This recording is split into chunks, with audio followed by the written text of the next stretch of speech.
Even my friends tell me, like, bro, you're only famous because of your mom. And I'm like, get out of here. I was like, get out of here. I told her at one point, Mom, I gotta stay off Twitter for a little bit.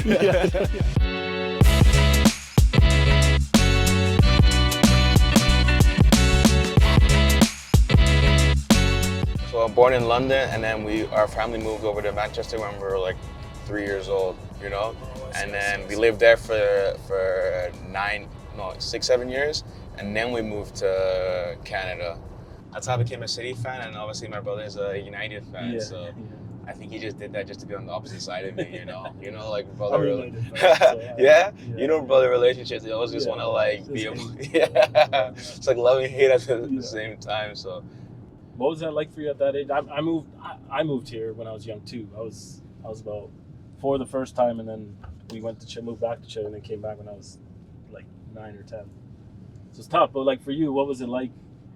You know, going to a brand new school, like in a different country, and I'm in grade 5, and you know, you're grown and you don't know much, so it was like a bit overwhelming. But I think like some of the best years I spent in my life were like my first like 2-3 years like coming to Canada. Yeah. So when did soccer start for you here in Calgary? What was kind of the first? I just remember obviously my dad wanted us to get into soccer right away. So I actually was just across the street here where I started playing soccer in Canada, you know.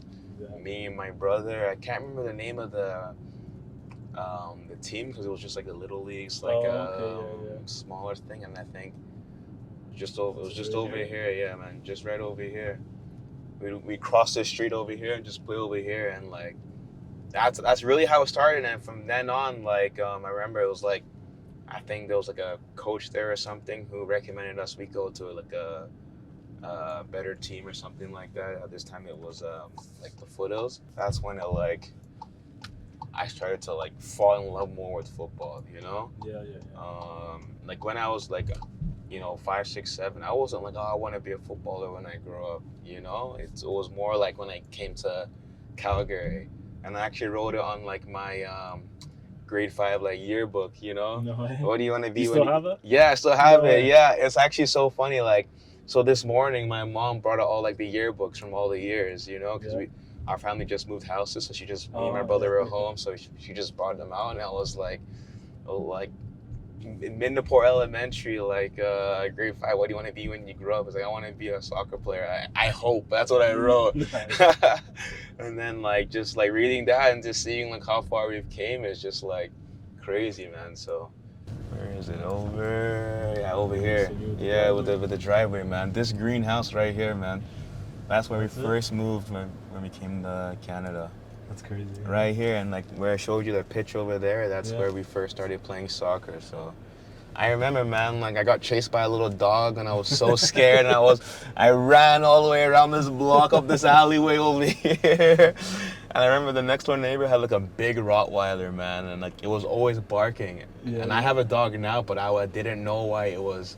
I think it wanted to eat us, you know? Yeah. And then one time it like broke through the fence, and I was scared, man, so bad. And I was running away, but the dog was chasing me, but it was like wagging its tail. It just wanted to play, you know? But I was like, I was so scared for my life. But the whole time it was barking is because we were all outside running around and having fun, so he just wanted to play with us, man. Yeah. So yeah, that was really cool. And I remember around here, like this what do you call it, cul-de-sac over here? Yeah. We used to play like street hockey and stuff, because not everyone played soccer. Yeah, right. Back in the day, that's what you had to play out on the street. Not everyone played soccer, so we used to play right over here, just on this where we are right now, and we just played because it was bigger space here and stuff. Yeah. Yeah, man, that's what I mean. Like almost the best times of my life, you know, playing street hockey, playing like kick the can, like hide and go seek, you know. Yeah. Sometimes Nicky Nine Door. I remember this is the community center. We used to play like basketball in here and stuff when we were like bored, man. So time has flown by, man, you know? Yeah, see how much is, because you only come in spurts to Calgary, so do you notice a lot of change every time you come? Yeah, you know where I noticed the change? It's with my sisters. Really? Because when I left, my sisters were like young. Kids, and like, you know, I left when I was 16 years old, right? So My sisters were like, what, like 10, Yeah. 12, 14 at the time, you know? So Yeah. when I come back and I see every year that like they're getting older and they're wearing makeup or like stuff like that, I'm just like, you know, I'm like in shock, you know? I'm like, what women the? now. Yeah, I'm like, my sisters are not kids anymore. They're women, you know? Yeah. They're ladies, and it's like, it's crazy. Yeah. I don't know if we can get around there, but on the other side of this school is a Catholic school. It's called Mother Teresa. Yeah. And in the winter, we used to have like snowball fights. Oh, really? Like With the other school? yeah, No way, that's Midnapore cool. versus the Catholic school, man. Yeah. We'd be rude. Oh, yeah, like right you over can there? see it. Yeah, I'll probably yeah, drive yeah. around this way and you can see the other school in the grass. But yeah, man, we used to be like, this is our pride, you know, playing for Midnapore Elementary, you know. Yeah. See, there's a little small hill here, you know. That used to be like our little bunker with hiding behind, Yeah, like, yeah. you know. You can see it right here. Let me see if I can get to the side a little bit. So this is Mother Teresa Elementary. This is Midnapore, and this pitch right here is where we used to like just do snowball fights and stuff. That's man. crazy, yeah. And we used to have like, I remember like, you know, back we had like PE class or whatever, or gym class, and sometimes we would play soccer, and I would just try to like dribble the whole team, and I used to think I was so good, you know, but it's like, yeah, man, this whole neighborhood, like Midnapore, connecting into Sundance, the Fish Creek Park is around here as well. That's where we used to go like biking and stuff, and just, like I said, really being outside, look, because you see so much grass, you know, and there's bike lanes, and I used to always come home late, man, and my mom used to always get angry. These are some of the best times, man, really. Yeah. So what high school did you go to? EP Scarlett, and that's where like when I joined Foothills, a lot of the kids were also going to that school at the same time, you know, because Foothills was a down south type of local soccer club, so a lot of the kids from Woodbine and Heritage and like Lake Bonavista, a lot of these kids were going to the school then. So at that school is when I, you know, was like really, really enjoying playing football, where I had that drive to like really like try and play professional, you know, because I was playing for Foothills at the time, and we were winning the league, and we go to like what's it called, provincials and stuff. You guys had a strong team back then, didn't you? Yeah, you guys were one man. of the strongest teams. So like for example, do you know Dominic Satoro, who is now with the national team as well, is in the Gold Cup right now as well. We've played together since I lived in Midnapore. No way, crazy. Yeah, I've known since like Satoro remembers me when I had like an English accent, you know. So like we go way back. So seeing him on the national team as well was really like it was almost like full circle, because like so much has happened in so much time, you know, and seeing him play, and like he's another example, you know. Your routes are so different. Yeah, exactly. And but like, you know, there's two means to an end, right? It was cool to really see him there, and he's been playing really well. I think he's in Poland now, and he's doing his thing. So it's just crazy how like time flies, but some people are still in your life at the same stage where you are at, you know. It's crazy, man. Yeah. So have you ever had that conversation with him to be like, dude, like, we're here, look at this? Yeah, man. We're just like, sometimes like we just look at each other. I'm like, sad. It's like I tell people like, you guys know each other? I say, man, this guy probably knows me longer than anyone else in this room, you know. And like we just look at each other and smile, and we're just like, yo, look at you, yo, look at me, yo, look at you, like look where we're at, you know. And like I see his parents too. They come to the games, and I'm like, his mom and his dad have like, you know, they've known me forever as well. So it's like just seeing that, and seeing like how we're both like, you know, in Las Vegas playing in like a Nations League final. It's just like, you know, how time flies and how things change so fast.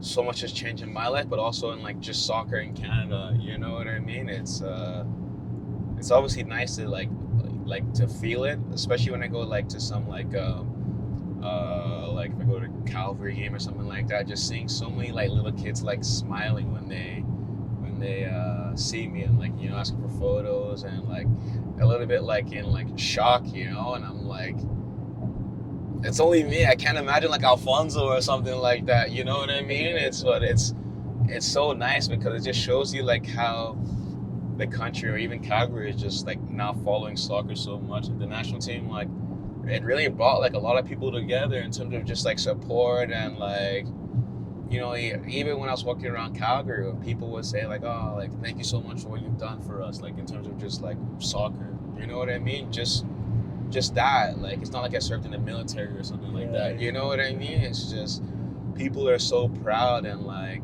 you know, just like thankful. You know, like thank you. Like it's crazy to get like that, like love and support, and I really appreciate it and stuff. But it's still sometimes just like mind-boggling because I'm only just playing the game that I love. Yeah. You know, it's yeah, man, it's crazy. It's like I can't imagine some of these players who do it at such a next level. You know, you played at Brighton, which were you with them when they were Premier League? No, was the year before? Yeah, the year before we got promoted to the Premier League. I went on loan because I was having injuries in Vancouver. Like my first 2-3 years as a professional, it was really tough. You know, I had a knee like injury. I was out for like 3 months. I had an ankle injury. I was out for 4 months, and these were like in back-to-back seasons when I was just starting to break through. And a 4-month injury is almost half a season. You know, so it takes a lot out of your time. And I remember just being frustrated I wasn't playing, and you know I wanted a change of fresh air. And before I actually went to Brighton, I went on like a training stint there. Like they asked me to come at the end of the season for like a month, and I did well. And then they asked me to come again in the summer, you know, to join their under-23 team, which is like the reserves, you know. Yeah. And of course, I took the opportunity because it's like you know, I always wanted to play in England, and I went there, and I enjoyed it so much, you know.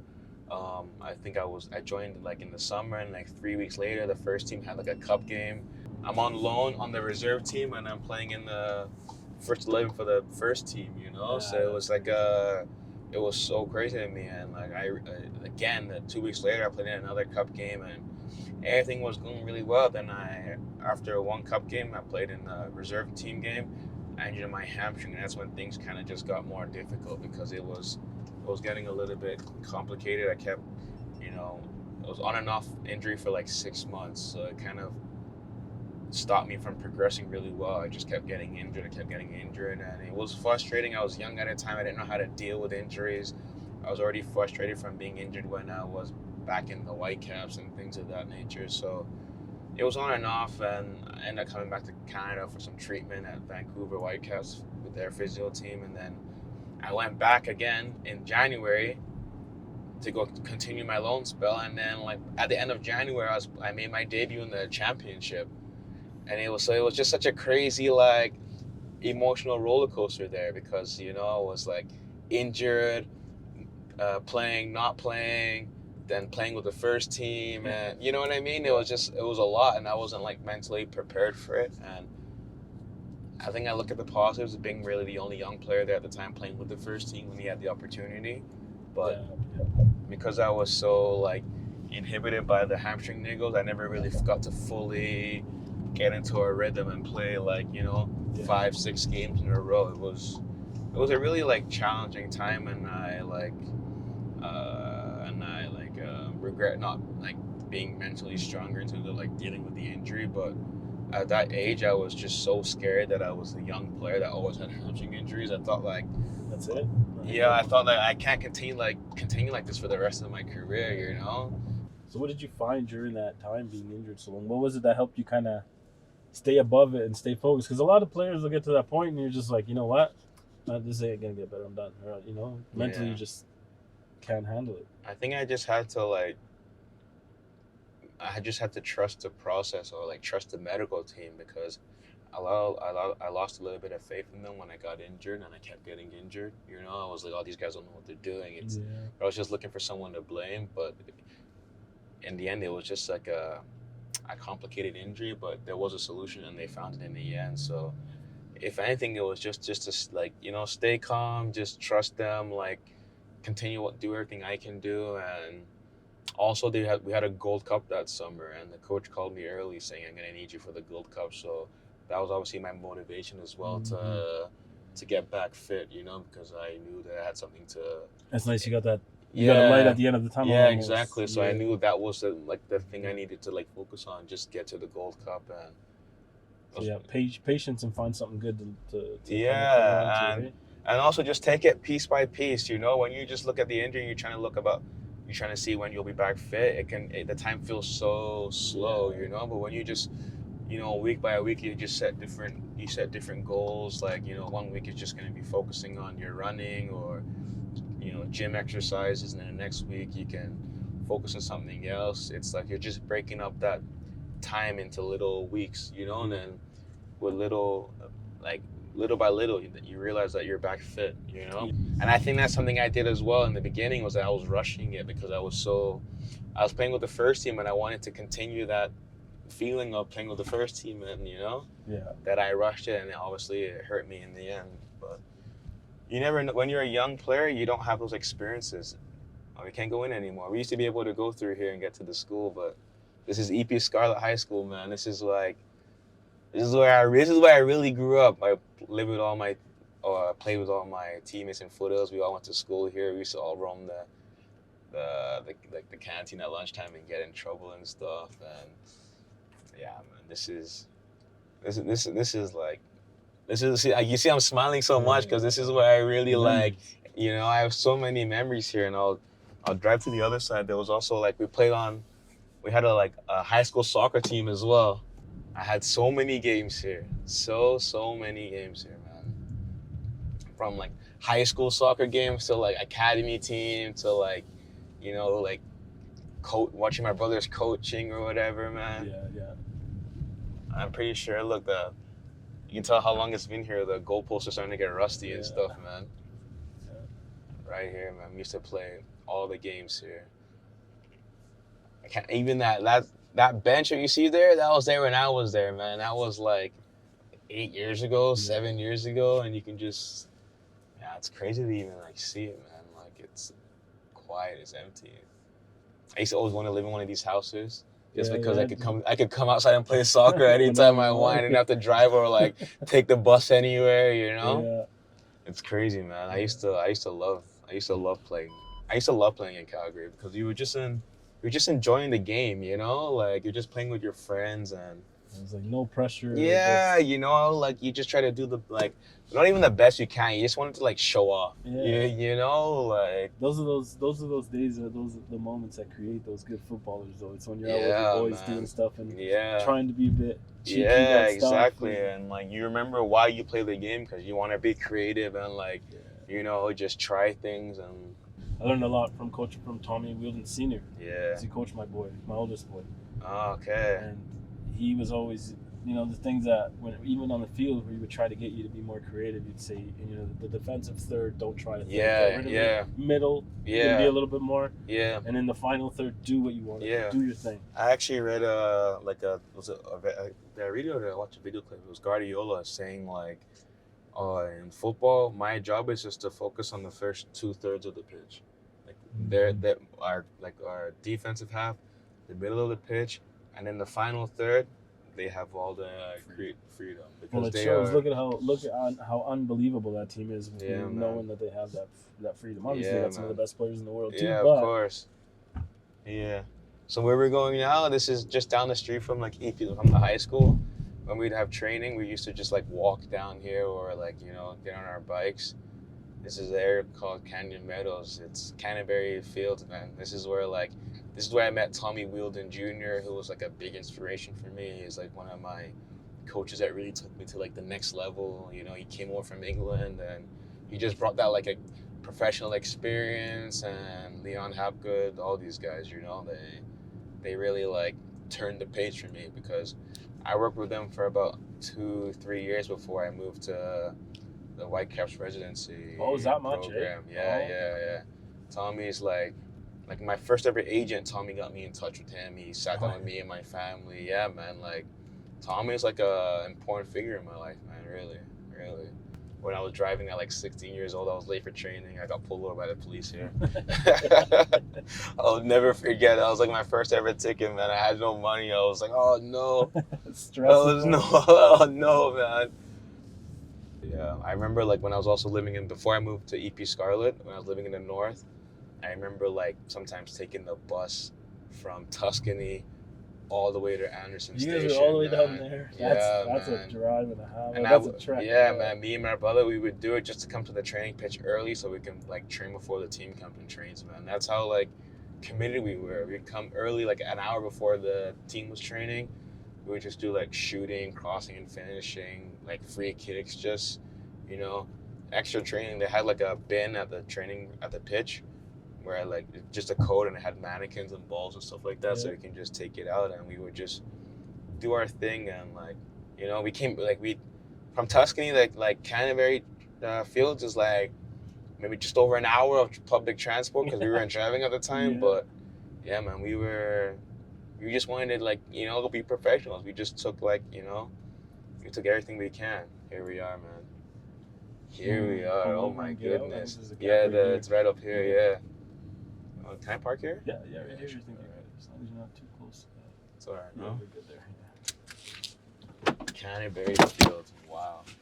I remember like so many times my dad would always drop us late. We used to sprint up this hill with our boots on. I wouldn't speak to him after training because I was like so upset that I was late for training, man.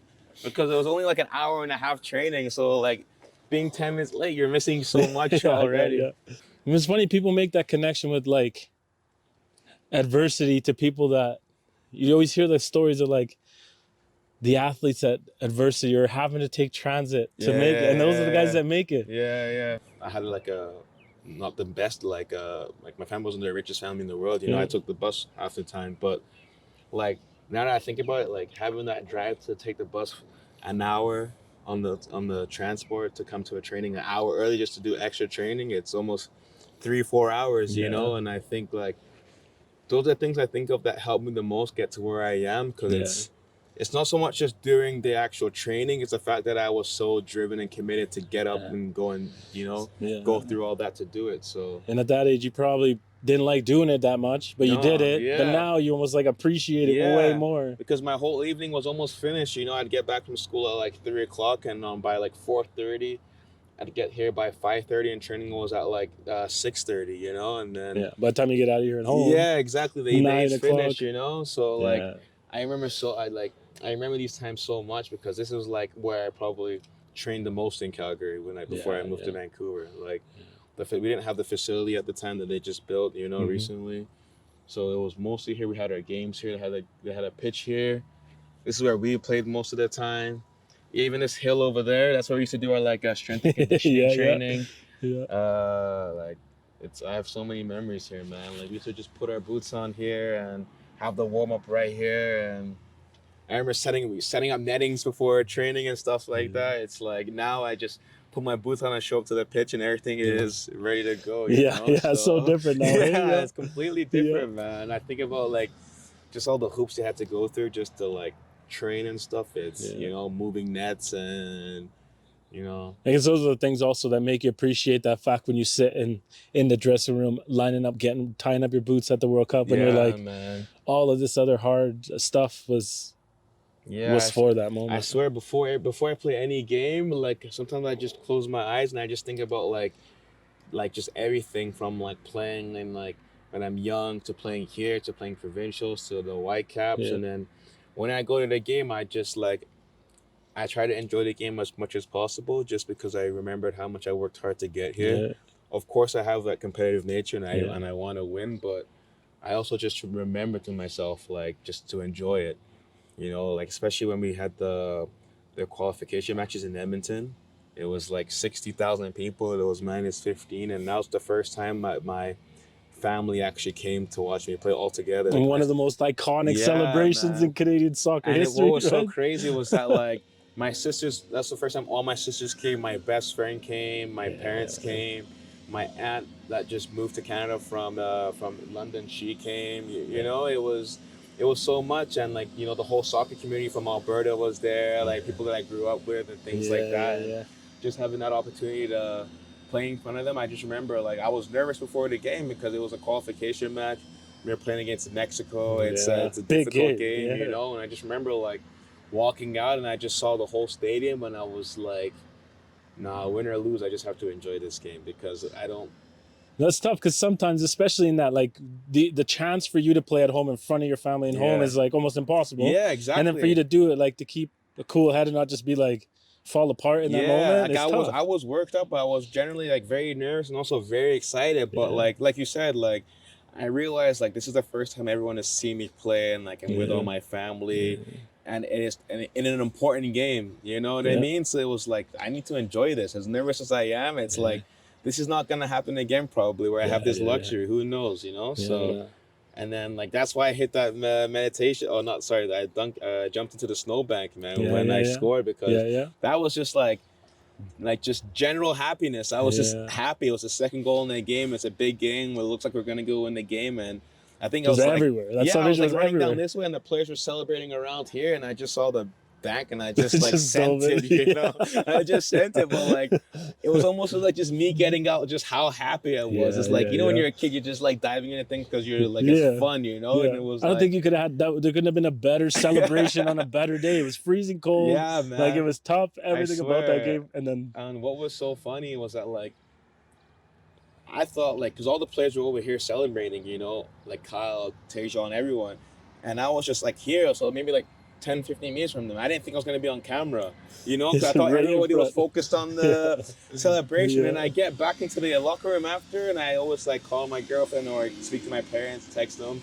And I see, like, my phone is, like, blowing up. And I was like, what's going on? And then when it's so much, you can't even get to, like, see what you're trying to see. And then, like... And then Mark Anthony comes over to me. Yo, Sam, do you see what you did? And I was like, yeah, I didn't know it was on camera. Yo, you're blowing up like crazy. And I was just like, oh yeah, it was like an iconic moment, I think, for everybody. And that game was so massive for the country. If you've ever been a soccer fan, to beat Mexico was like the end-all be-all at that point. And I think what was funny is that we made the conditions so difficult for them.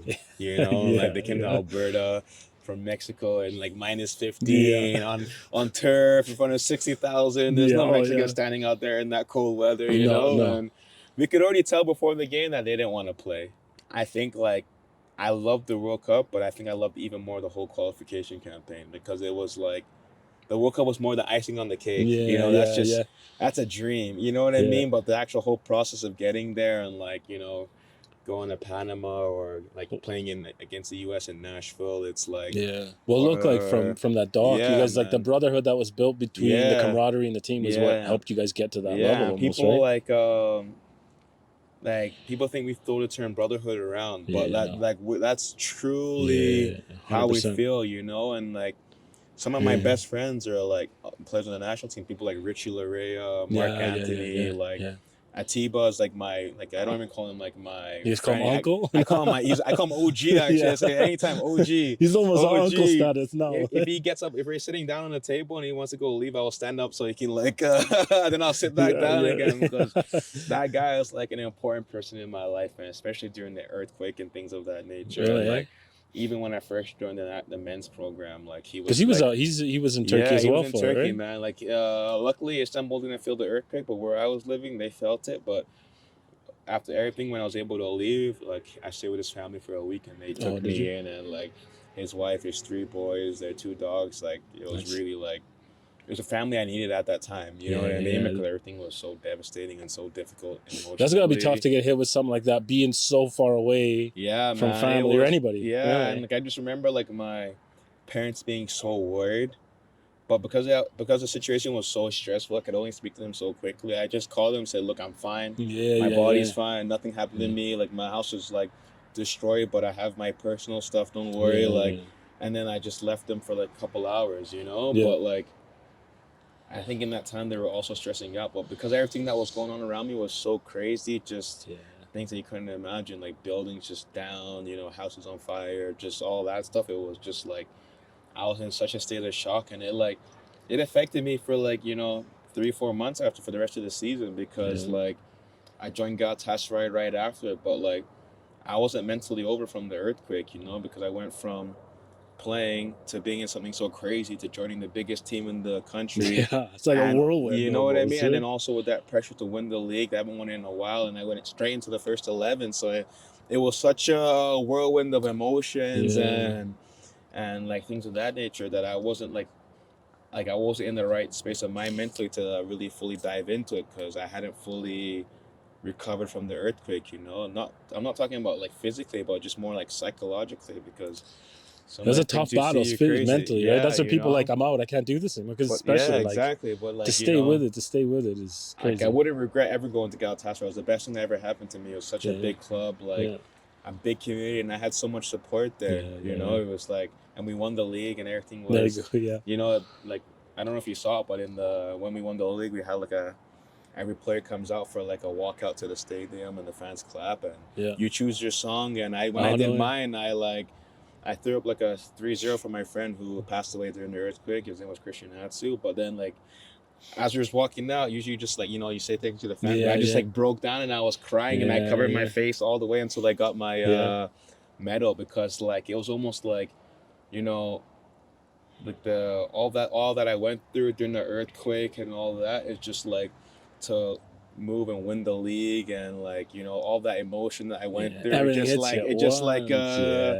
I was thinking of my friend, everything just kind of came out and so man, it was like I said, it was difficult moments, but I wouldn't like it's the experiences you need in your life, so they always say that's how important that trust the process is, because it's not going to be nice, it's not going to be easy, most definitely, and some days it's going to kick the crap out of you. I didn't have the smoothest career when I joined the national team. When John came in, we were almost at we weren't speaking to each other so much, I wasn't his first camps, I wasn't getting selected, I was coming, I wasn't playing, I was coming, I wasn't playing, and like it was a hurdle to finally become a regular player for the national team, and like honestly, I wouldn't have it any other way because it made me enjoy playing for the team that much more because of how hard I worked to finally become a regular player, and now it's like now I have 41 caps and I'm like That's 9 crazy. away from 50, and like when John came in, I was at like 15 or something, so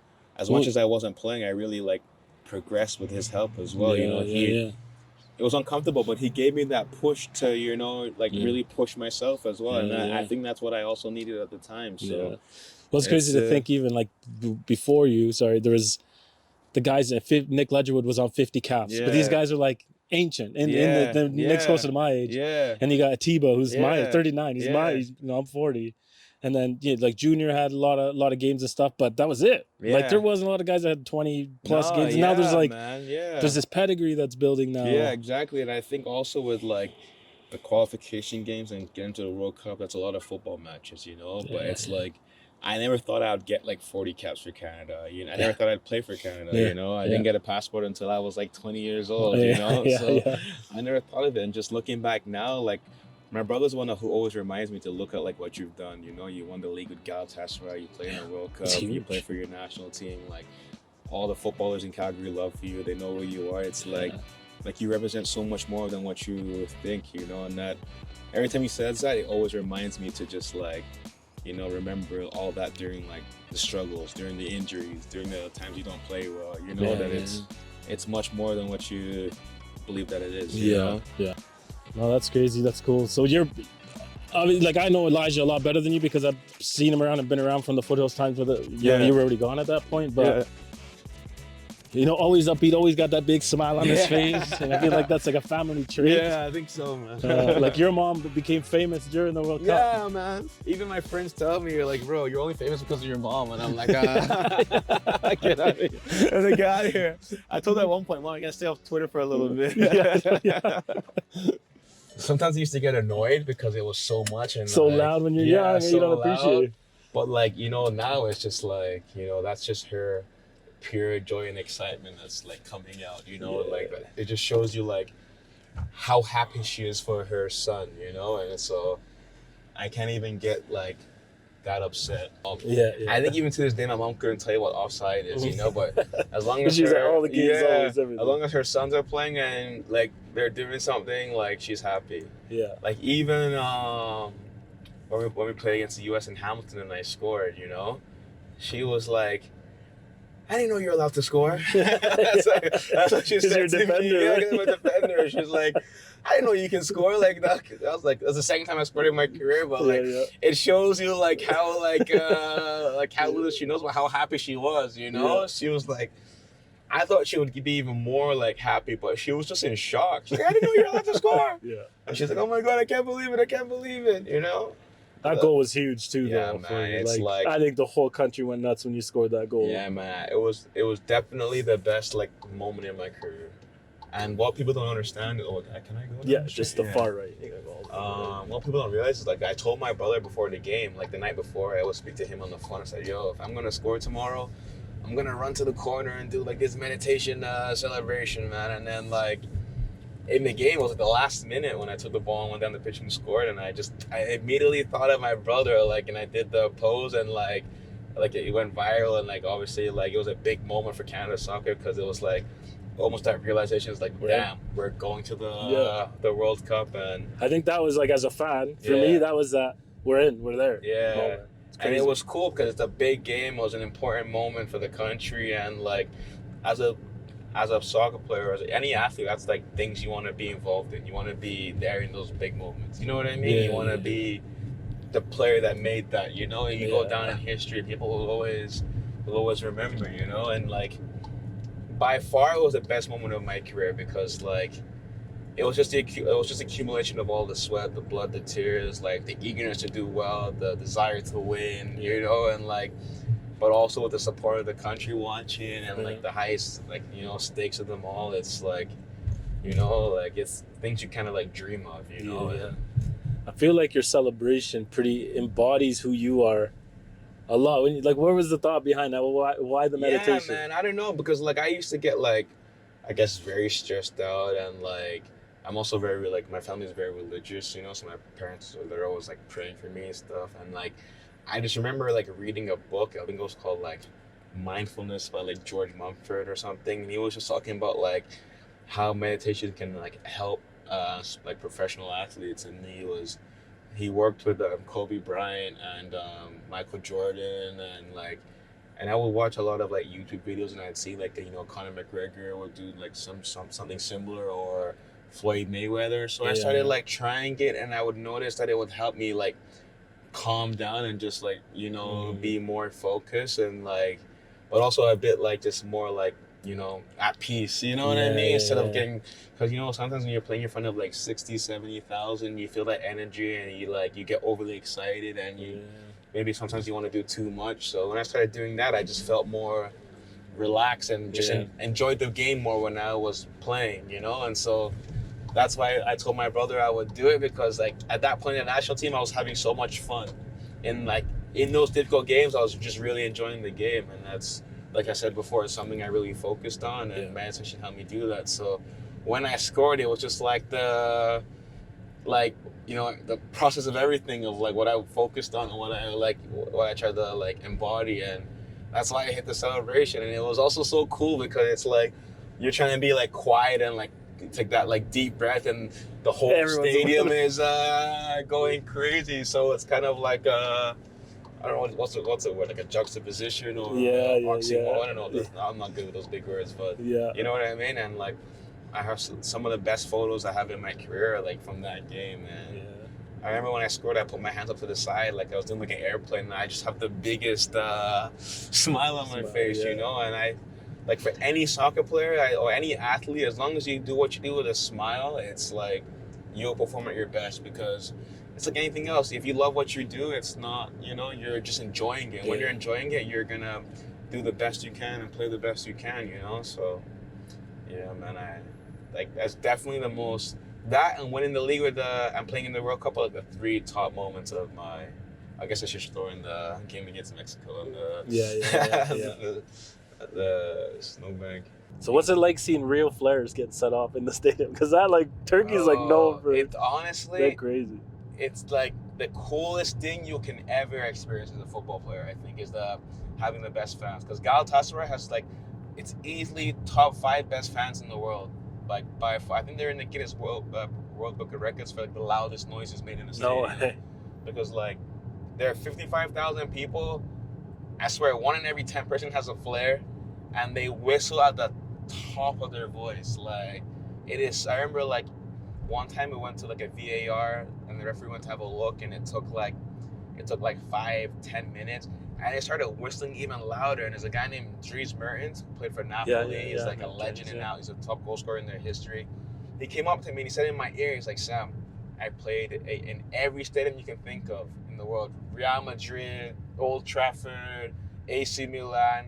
I've never seen anything like here. It's crazy. And when he said that to me, and then I really deep that, wow, this atmosphere is unbelievable. Like, I even remember like our first training camp when I just moved.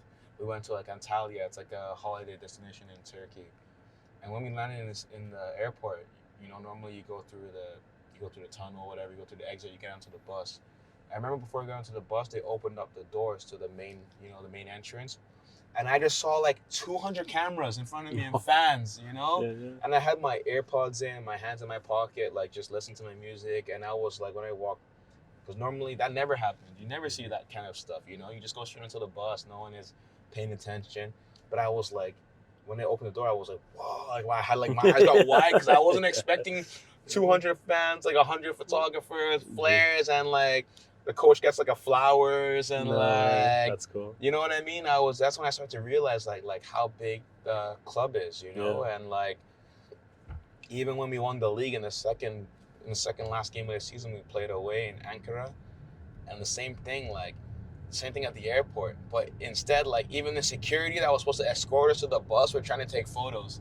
And the policemen who were supposed to like the people who were supposed to protect us and help us from the fans were like the ones asking for the photos and asking for like jerseys and, you know, like it was crazy. Like the bus couldn't leave for like 15 minutes. It was stuck in the airport because the fans like paraded the streets with all their flags and stuff. That's crazy. Am I going south? Go south, yeah. And it was like, that's when I was like, wow, like this is like a different animal, you know, like. Yeah. When we were playing with the national team, when we have the games in Toronto, it would be something similar. Yeah. But like, but not at that magnitude. Yeah. Not at that is at a different level. Like, and when we came back from the game, we landed at we left at like 12 a.m. and we landed at like 1. But by 12 a.m. at the training ground in Istanbul, the fans just hijacked the training ground. They just went in there.